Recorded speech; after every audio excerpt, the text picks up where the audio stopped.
can't buy. It resides between my eyes. Walked through the fire, came out better on the other side. See, life's like a beach if you find the sand. And right now, I feel like 100 grand.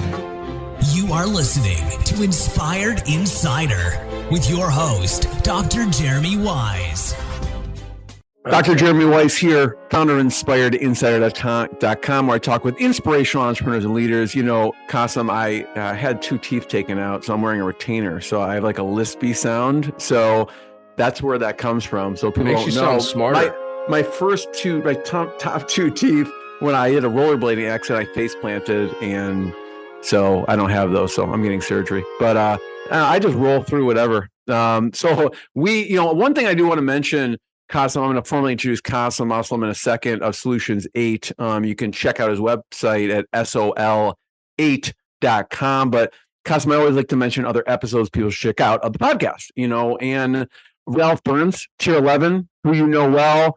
He's your partner in crime of the podcast Perpetual Traffic, and Ian Garlick of VideoCaseStory.com, who made sure this happened today. Is just a great human being. So check both those episodes out on InspiredInsider.com. And before I formally introduce Kasim, this episode is brought to you by Rise 25. And at Rise 25, we help businesses give to and connect to their Dream 100 relationships. And how do we do that? We help you run your podcast. For me, the number one thing in my life is relationships. I'm always looking at ways to give to my best relationships. And I found no better way to do that than to profile the people and companies I most admire on this planet and profile and feature them on my podcast. And I've been doing that for over a decade now. And so I think if you have a business, you should have a podcast. Kasim would probably agree with that. And if you have questions, go to rise25.com or email us, support@rise25.com. I am excited to introduce Kasim Aslam. Is the founder and CEO of Solutions 8, which is a top-ranked Google ad agency. He's a traffic coach for DigitalMarketer, elite coaching program. He's been hand-selected by Ryan Dice and their team to help create DigitalMarketer's paid traffic certification. He's a co-host of Perpetual Traffic, which is one of the top marketing podcasts. And also, we'll talk about Driven Mastermind.com, which Kasim is a part of. And so if you are a high-level entrepreneur that wants to grow, you'll be able to check out drivenmastermind.com. And Kasim, thanks for joining me. Jeremy, thanks for having me. Tell us a little bit about Solutions 8 and what you do. We're the best Google Ads agency on the planet. We're also exceedingly humble. Yeah, I can see that. Yeah. Jokes aside, I like to tell everybody that I'm the world's greatest failure because I've failed at everything twice. And the interesting thing about Google Ads is it rewards ongoing and intentional failure, which is why I think we got really, really good, because 95% of all online ads fail, roughly speaking. So you call it testing, right? Testing, yeah, exactly failure. Right. Testing with heavy air quotes. And so we've been able to kind of crack the code on a lot of things that, as of yet, I don't know have been cracked. Specifically Google's new product, Performance Max, which it's the most disruptive thing I've ever seen in the world of digital marketing. And for some weird reason, people don't want to talk about it. Agencies are kind of hiding from it, which I think is interesting and also very telling.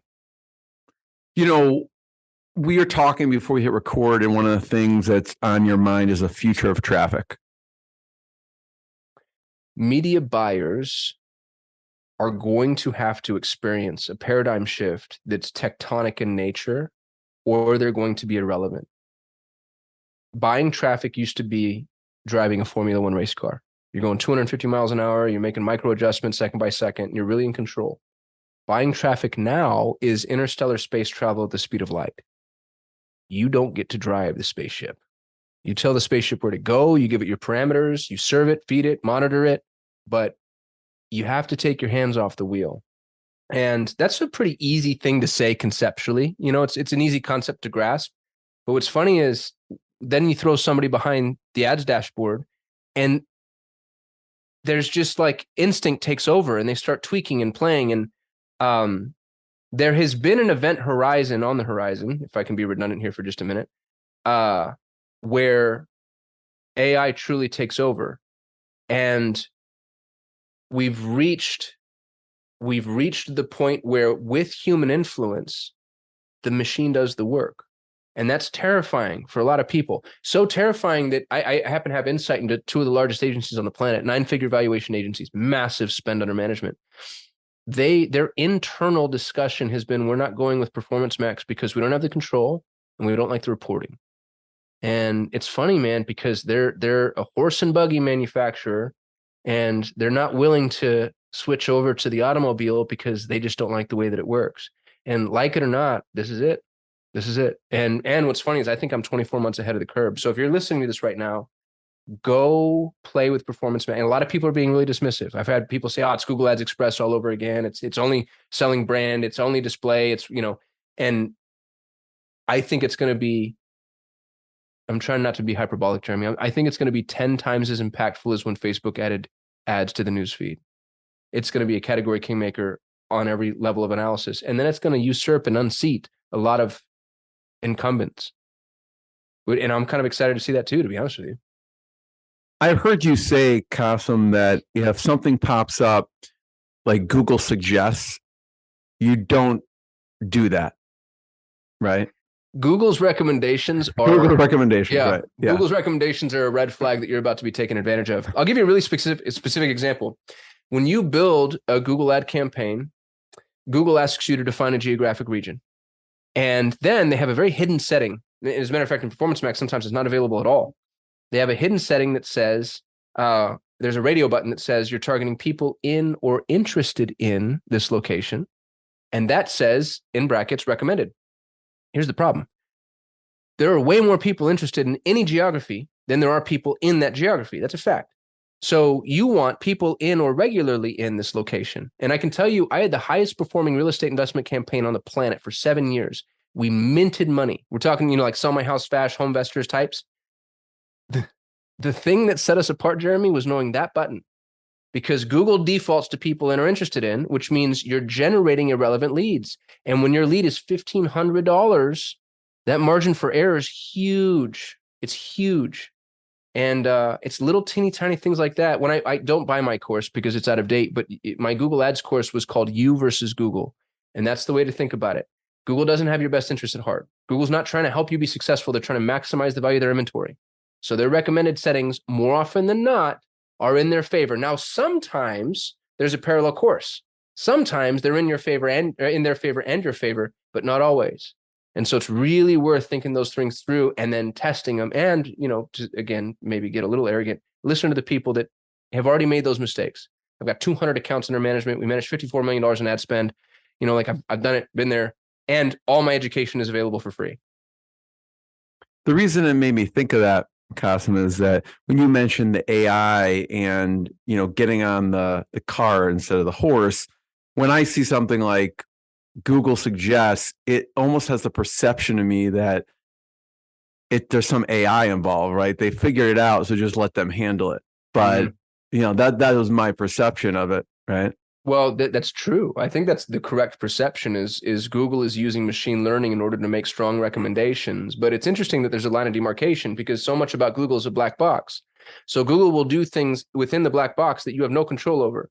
But then it carves out these other facets of campaign management, and it wants your opinion, or it wants your permission. And I almost think that's it's manipulative. It's gaslighting. Because they almost realize, like, okay, at this point, we're in the ballpark of actually taking money from you, and before we can do that, we need you to hit the button. It's like when in Soviet Russia, when the communists used to force people to sign the confession before they tortured them, or you know what I mean? Like they had to have your participation in the system that was obviously against your best interests. And I hate to just paint Google with that evil brush, but that's what it feels like. It feels like we're being gaslit, taken advantage of in a way.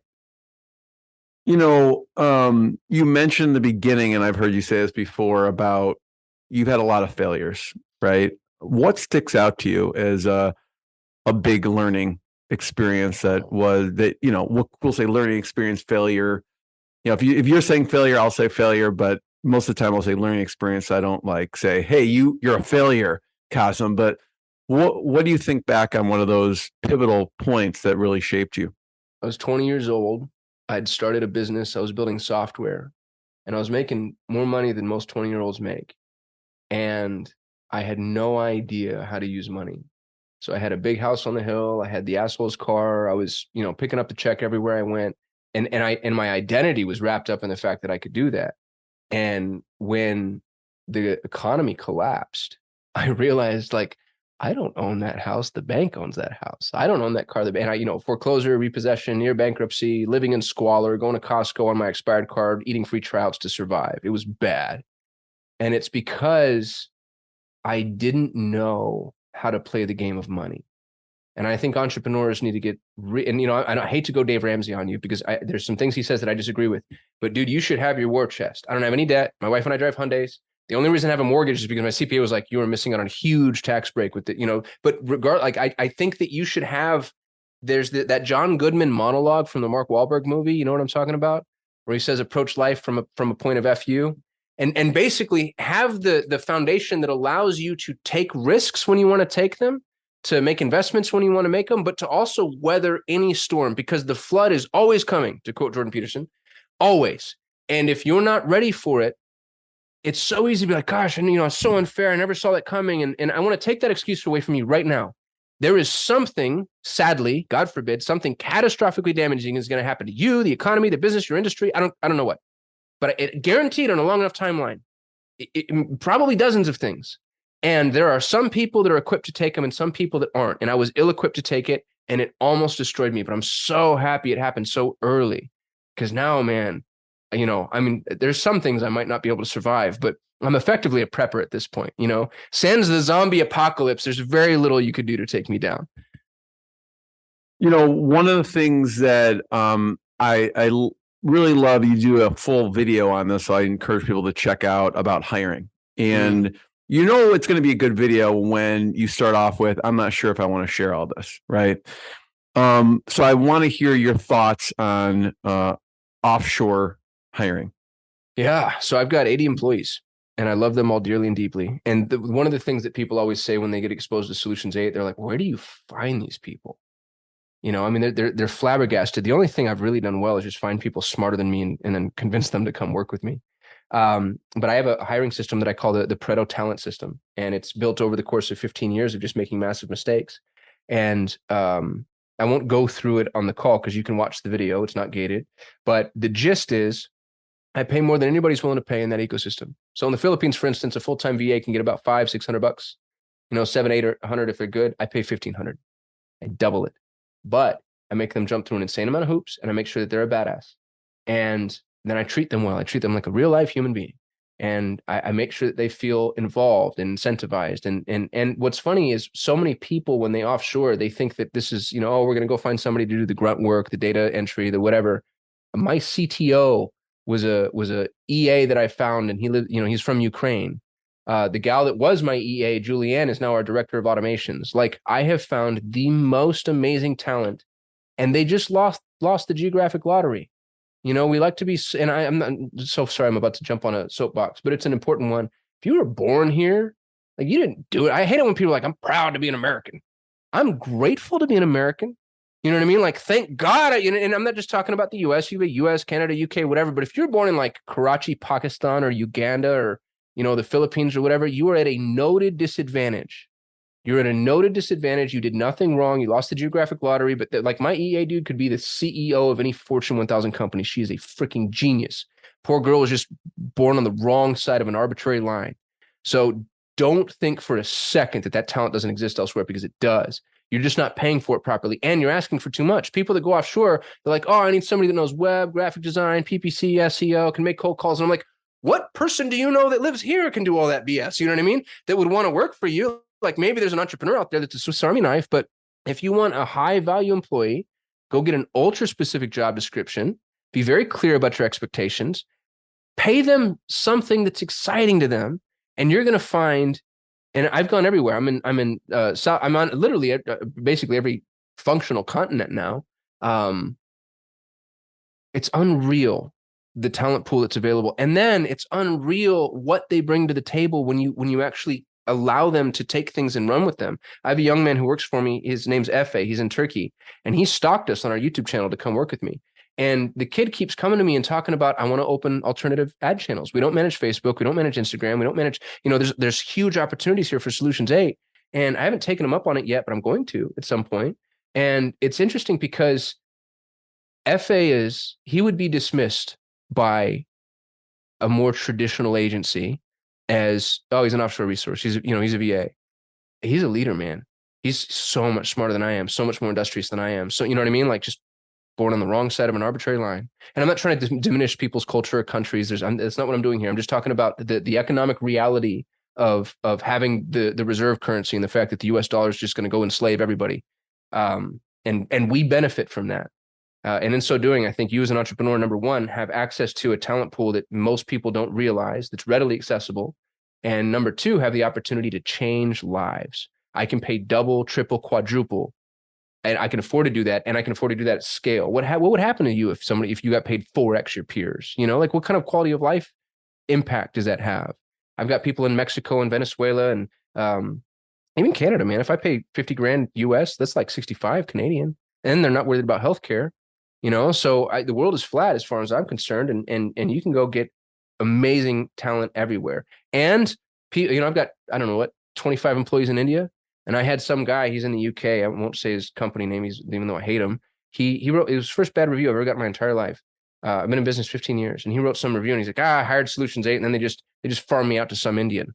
And I'm like, you mean one of the smartest Google Ads people in the freaking world? I'm sorry that he's in India. Like, that sucks for you. And then I wrote him a really pointed email, and he deleted the review because he saw, I'm like, let me tell you about the kid that you just disparaged.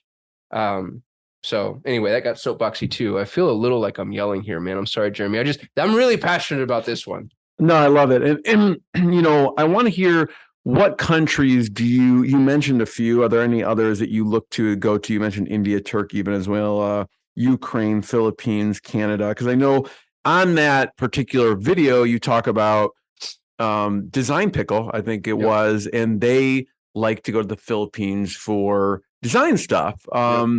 And what other countries should people maybe that they haven't thought of consider looking at? And I know it depends on the job, it depends on whatever, but yeah. So for this gets a little, I'm going to get canceled here, Jeremy. You ready? I have found in my own personal experience that there are proficiencies that are, we'll say, geographically centered.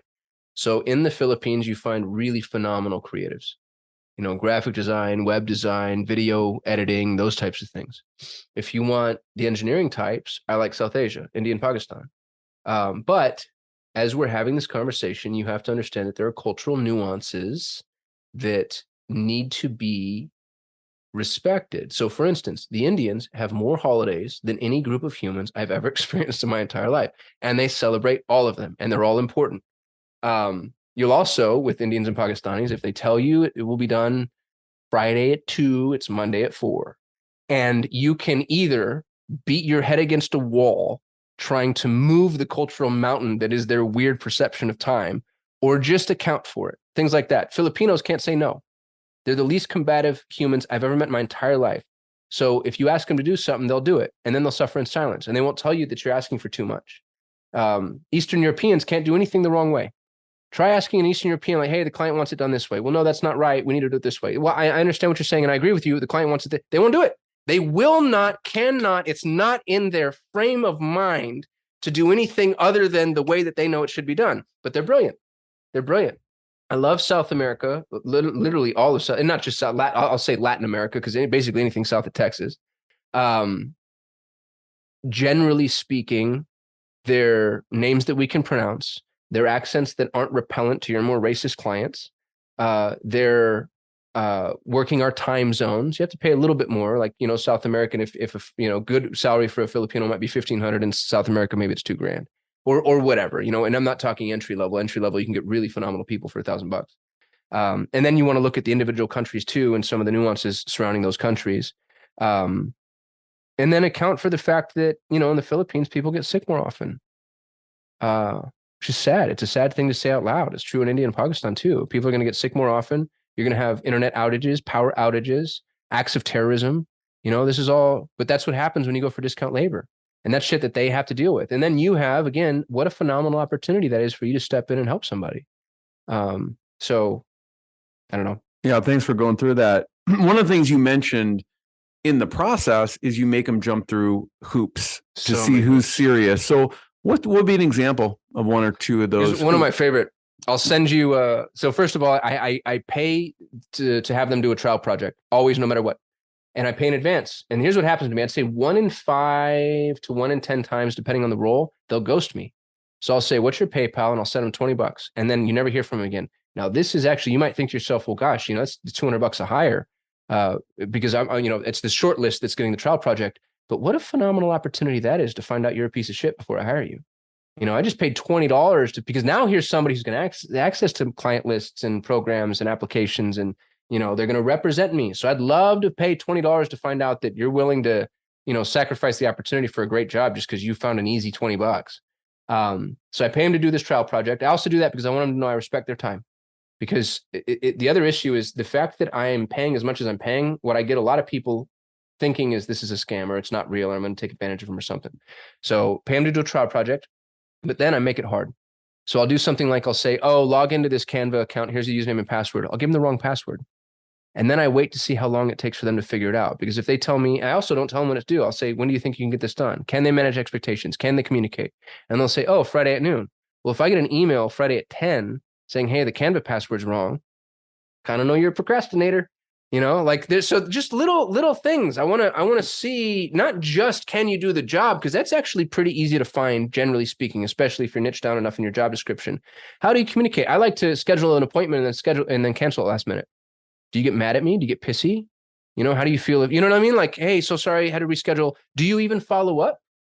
That's another thing that I've run into is, can you run through walls?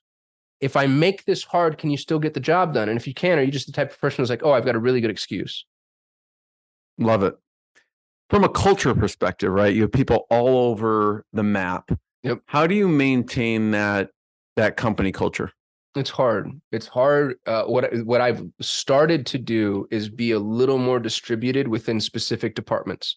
So I'll give you my skunk, which is a large majority of my Google Ads specialists are in India, because Google has 3 offices in India, and I just go poach Google's people, and they're brilliant and they're industrious and they're hardworking. But you take a company of 80 people, 25 of them are Indian. This is the lunchroom in high school, dude.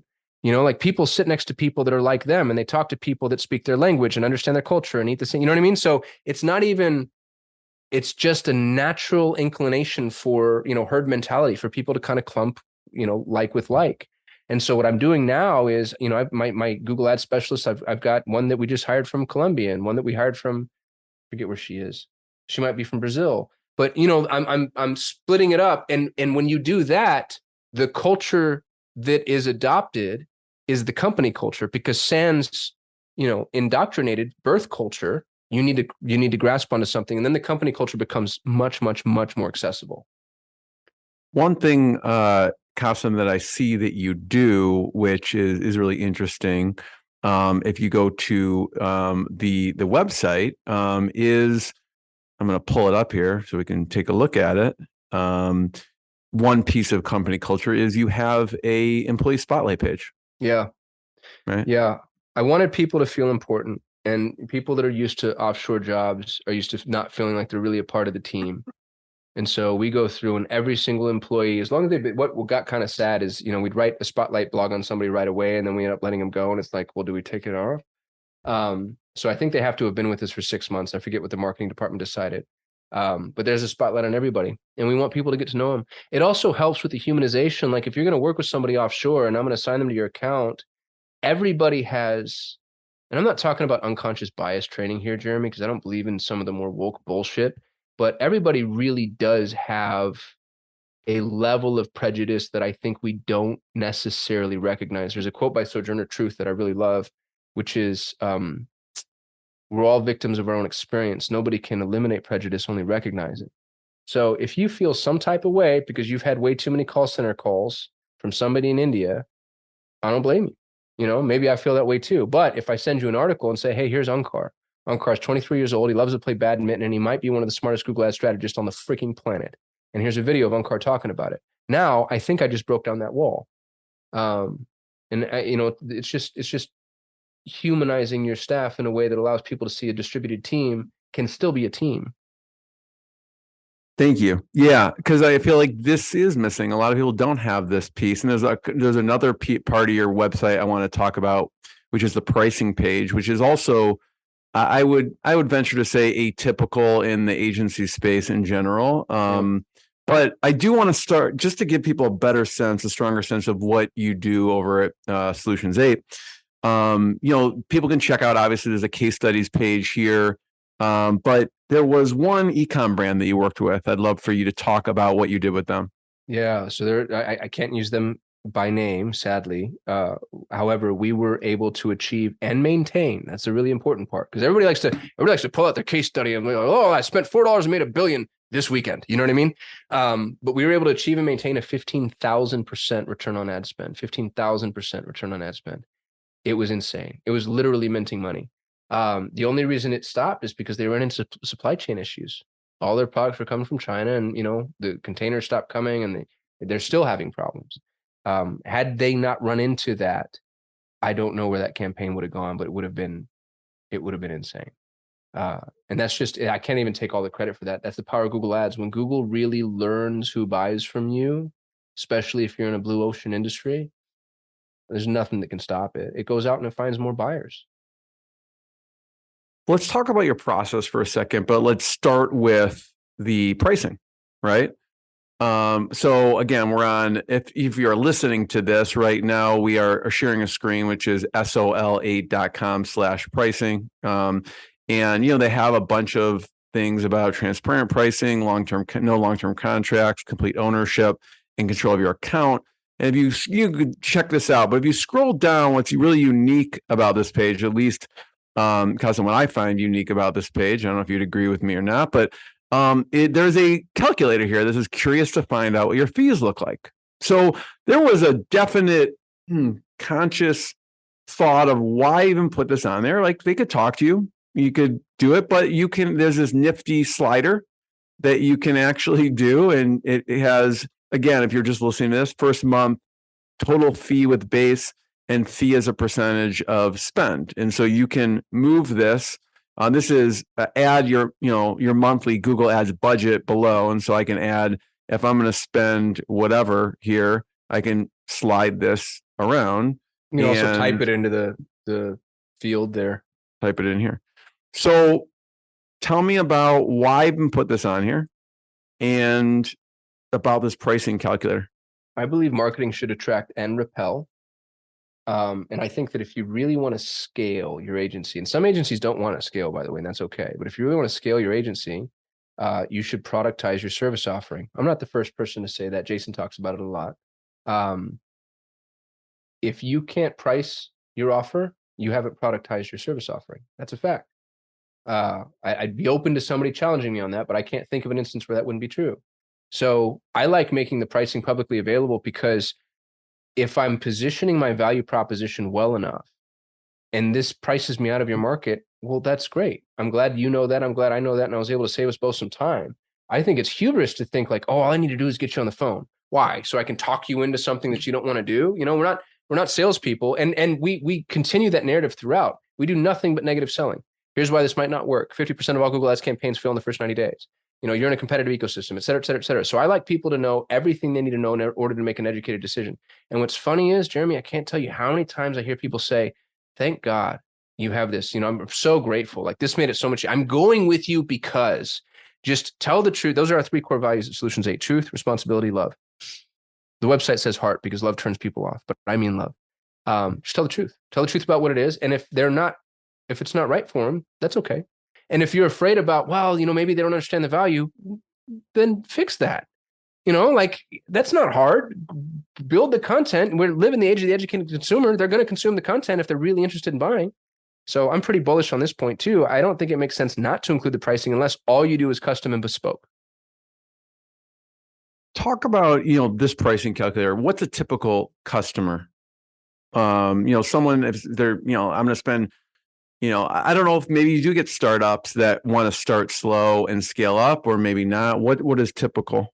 It's changed since I've grown. In the very beginning, we were so little and scrappy because we started from the literal ground up. But now that I've gotten a little nerd famous, we attract some larger companies and some larger names.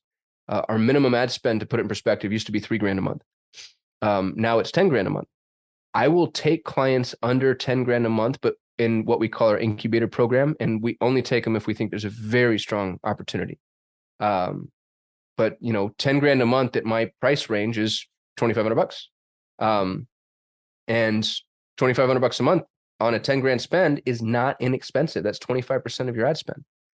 However, there's nothing more expensive than a cheap media buyer, because I'm going to be able to amplify the value and the efficacy of your spend. So, and it gets way more efficient as you scale up. If you're spending $1 million with me, then, we're 4% of your ad spend. So, it's structured in a way that incentivizes growth. It ties us to the results that the client experiences. And so far, it's worked out really well. Sometimes I get people that just can't reconcile themselves with the fact that I make more money as they make more money. And, because they're right, there is an economy of scale, and I do improve efficiency. And it would be at some point, we could put a cap with just a small kicker, but I have a limited number of resources and bandwidth. So I want to grow too. And this is the best way that I think I can tie us to results without actually asking for equity. Do you get people who, I don't know, in your world or in their agencies that offer equity? Yeah. Oh, dude, I have so many freaking stock certificates in my filing cabinet that are freaking worthless. I'll take it. But we had a guy, I hope he never listens to this. We had a guy recently offer us 0.25% in exchange for free services. And I'm like, well, number one, you think very highly of your business. It needs to be a tax relevant sum of money. And I need to know that you're actually in it for the long haul. Because most of the people that offer equity, they don't believe in their business enough, or they wouldn't be offering equity, so it's kind of a chicken and egg scenario there. I've got buddies that, play the performance-based game solely, and they do really well doing it, but it's a little stressful for me. And I don't know that it's a scalable model per se. It's risky, I guess. Yeah. Talk about the referral program. How did you come up with the referral program? Because I know that you get a large number of referrals coming in from other people.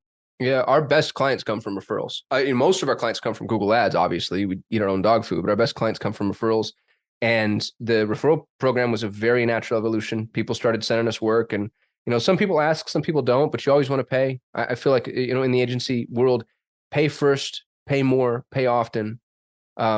People want to, and don't stop paying either. Like people, I've seen agencies do like a one-time shot in the pocket. Thank you. You want them to see your name show up in their mailbox every month. That's another little pro tip. Don't automate your payments so that it hits their account without them seeing it. I know people hate snail mail and they hate checks because you actually have to go to the box and you have to get the envelope and you have to unwrap and then go to the bank. Make them do that. Send them a snail mail check, which you can automate on your end, but you want them to see a check come from you every single month, because it's a month by month reminder of, oh yeah, this is what happens when I send clients to Solutions 8. Love it. I wanted to, so after they hire you, what happens next as far as the onboarding goes? What are some things that you recommend and do? This is also in my YouTube channel somewhere. I've got the most robust onboarding process of any agency I've ever seen in my entire life. I'm really, really proud of it. I'll chat this to you here, Jeremy, if you want to include it in the show notes or something. I call it the world's greatest onboarding process. Onboarding is your client's first real interaction with you. And it's the most painful process. So it's sucks because it's like the worst thing happens at the worst time. And if you can streamline your onboarding, and I've been told multiple times, like, man, that was the most painless onboarding I've ever been through, then you have the opportunity to really wow your client and then move quickly into monetization, like actually make things happen. A lot of agencies, I feel, try to bring a lot of pomp and purpose to their onboarding in order to justify their high fees. That's flawed. You don't want clients to think things take long. People don't want to pay extra just because it's long. You actually want them to feel like, oh my goodness, y'all move fast. You're a well-oiled machine. You're super efficient. And so within our onboarding We have something called the Go form. When you fill out the Go form, it goes into Airtable, and then Airtable alerts every member that's relevant on my team. Your dedicated client manager, strategist, and specialist get an alert saying a new client's coming. The dedicated onboarding manager gets an alert saying, please shepherd them through this process. The billing team gets an alert that says, create a record inside of QuickBooks, send the invoice, charge them for their first month. And then the client gets an invite to our onboarding portal, which we host inside of Tallify, Tallyfy. It's a SaaS product. I'm not an investor or an affiliate. I just love them dearly and deeply. And Tallify walks them through everything that we need access to in a sequential task list manner that then triggers my onboarding manager to check. So you give me access to your Google Analytics. She checks and confirms that we have access, because there's nothing more frustrating, to the point of my interview question, than somebody giving you access to something, you coming back 3 weeks later saying, hey, analytics doesn't work. And now the client goes, what the hell have you been doing this whole time? You know you've been working. And that wasn't necessary until just now, but you might as well make sure that there's a system of checks and balances. Also, we don't do an ounce of work until after onboarding is complete, because I've gotten into trouble so many times where it's like, oh yeah, I know you've got to go redeem your account or figure this out or whatever. It's okay. We'll start building. And then I end up in no man's land, to where I kind of have this half-built thing and I'm waiting on you and you're taking forever. And then I go put resources elsewhere and then you come and you're hot to trot. And it's always combative. And you never, ever, ever rewarded for that, ever. Stick to your guns. We don't start until onboarding. Well, oh no, we don't understand. Our biggest season is coming up and I got a huge event. I'm so sorry. I'm not the resource for you. I'm not there. I can't start until onboarding. Also, onboarding takes 5 to 7 business days. No, you don't understand. I just put a big ad out in the thing. I'm so sorry. I'm not the resource for you. Like, you just stick to your guns, stick to your guns, stick to your guns. And what ends up happening is they respect you for it. Don't let clients push you around, because they actually need to be coached. They need and want that discipline. Thanks for that. Love it. Now, I figured it'd be fun, and I just sprung this on you right before, about to pull up something just to poke around and you kind of just show up, and we'll see now. So we'll see if this actually will work for us. But on the front end, what are you seeing here? When we look at, obviously there's a bunch of ads up here. I want to get inside your mind, Kasim, and what are you seeing here? Like, yeah. If by the way, if someone's listening to this and not looking at my screen, we see outreach.io, we see gong.io, we see justcalled.io, the DigiDeck, and actually and then we get into the not paid area. And Pipedrive is actually the first. Well, I have had one of the co-founders of Pipedrive on, but Pipedrive is the first non-ad related with the enterprise sales software. So congrats on your SEO with that. Yeah, well done, Pipedrive. First thing that I noticed is you searched for enterprise sales software. Now, this is an unfair indictment, because so much of search ads are now fully automated. However, if we're going to play best practice, I'm going to ignore the fact that there might be some of this that's outside of everybody's control. So hopefully the traditionalists are going to like what I'm saying, but the people that know what they're talking about are going to just have to forgive me, because I'm looking at a search result, not looking at a Google ad campaign. If I was auditing a Google ad campaign, it'd be very, very, very different. That said, you search for enterprise sales software. I don't see the words enterprise sales software anywhere in this ad copy. I see invest in sales execution tech. It's not what I want. Revenue intelligence. The Gong is #1 revenue intelligence platform. Yeah, you said that. And that's probably dynamic ads, by the way. Sales automation platform, Just Call IO, 6,000 customers. If you search for something, give them what they searched for. It should be in the ad copy. It should be on the landing page. It should be in the call to action. And if it's not, then maybe you're reaching too far, or your semantic index is too broad. There's a strong neuroassociation to language, to consistency and continuity in language. And that's why salespeople are taught to pace. If you start speaking at a certain speed or volume, or you start using certain words, a good salesperson starts doing that too. And you might say like, oh, that's manipulative. Maybe it is, maybe it isn't. But there's a reason that it works. There's a psychological profile and connection that we're making, and they're missing out on doing that. So that's number one. Number two, I like what Outreach did here when they have the plus equals. When you use symbols, signs, numbers, things other than just text, it actually draws your eye. So you want to use that. The problem is they went off and said, maybe missing on a 9% of potential revenue. There's nothing compelling about 9% of potential revenue. Go find a better case study, fools. You know what I mean? Like, give me something tax relevant. I can tell right out of the gate. So here's the thing: is Outreach.io has the highest placement, and Google's based off of the victory auction model, which says the highest bidder wins the bid, but pays the second highest bidder's price. But highest bid includes money and relevance. So you'd assume outreach is relevant. And they also have some extensions shown here. One of the extensions, that's a site link extension that says pricing. Here's the problem. Bet money, Jeremy. If you click on pricing, they don't give you pricing. I'm If you click on pricing, they won't give you that. pricing. And you can even say request pricing today. That does nothing but piss me off. If you offer something, give it to them. Don't add a site link extension for pricing because you know people are interested in seeing your pricing and you don't actually give them the pricing. So ding against them. A note for them is download buyer's guide. I really like the fact that they have a transitional call to action. Sometimes I might say, hey, you're diluting the efficacy of your offer. For something like enterprise sales software, that's a long sales cycle. Nobody's clicking and buying today.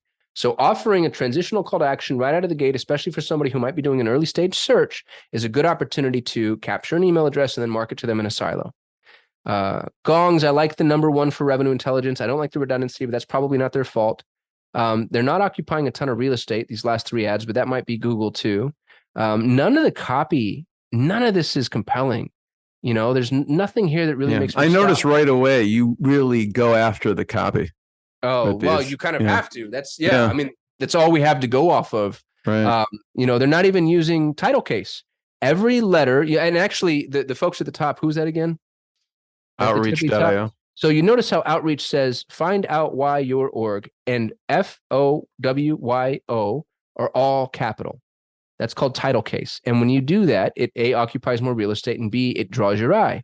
None of the other 3 ads are using title case. Super small thing, but WordStream has a case study on how title case increases click-through rate, I think by 11% or something really substantial. Wow. I also like that outreach has a question, looking for outreach pricing, question mark. When somebody asks you a question, you're more likely to answer that question, even if it's just in your head. So, I think some of what's happening here is just poor, and I'm actually talking about the other 3 applications here. None of this copy is compelling. And that's all you have in a search ad is a copy in the offer. What's the offer? What are you giving me? Gong is telling me about them. I don't care about you. What about me? What about fulfilling my needs? That's one thing that outreach did well here. Improve prospecting, increase daily velocity, and measure success. Now, I hope that somebody searching for what it is that they're offering knows what all that means, because all that internal buzzword nomenclature BS that just a confused mind says no, it's going to repel people. Yeah. How was that, Jeremy? Is this helpful? I love it. Love it. I'm going to pull up for a second.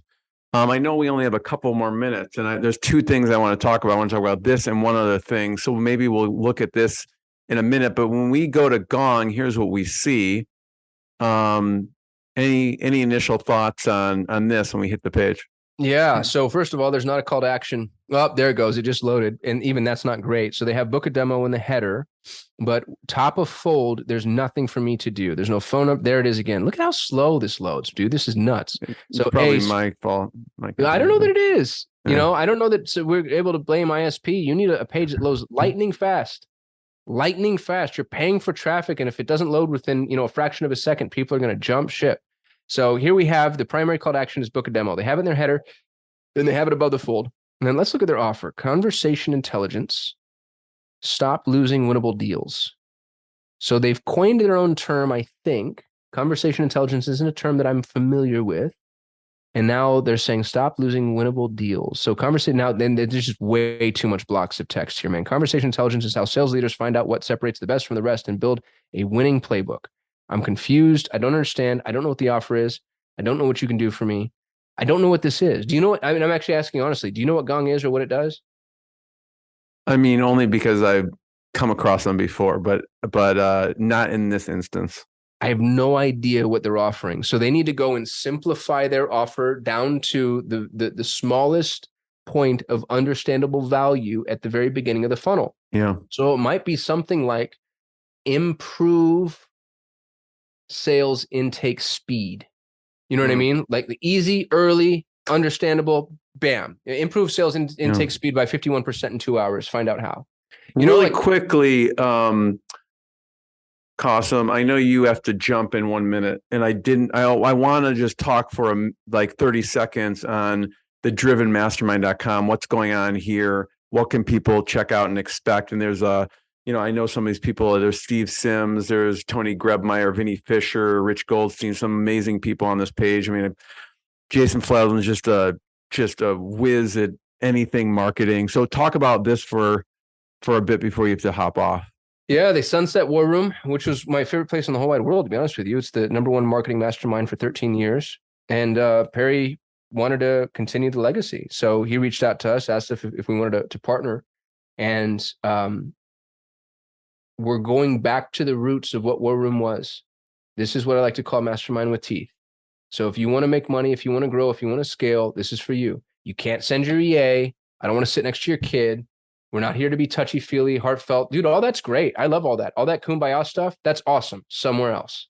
If you want to grow, if you want to scale, if you want to learn to invest, this is the place where the sharks go.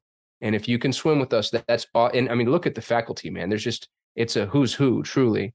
And I'm not trying to repel people. I guess I kind of am. Trying to repel people. Like, if you can hold your own and you bring something to the table, we want you in Driven. If not, I hope you apply someday. But you got to go kind of earn your entrepreneurial stripes first. Yeah. You got to hop.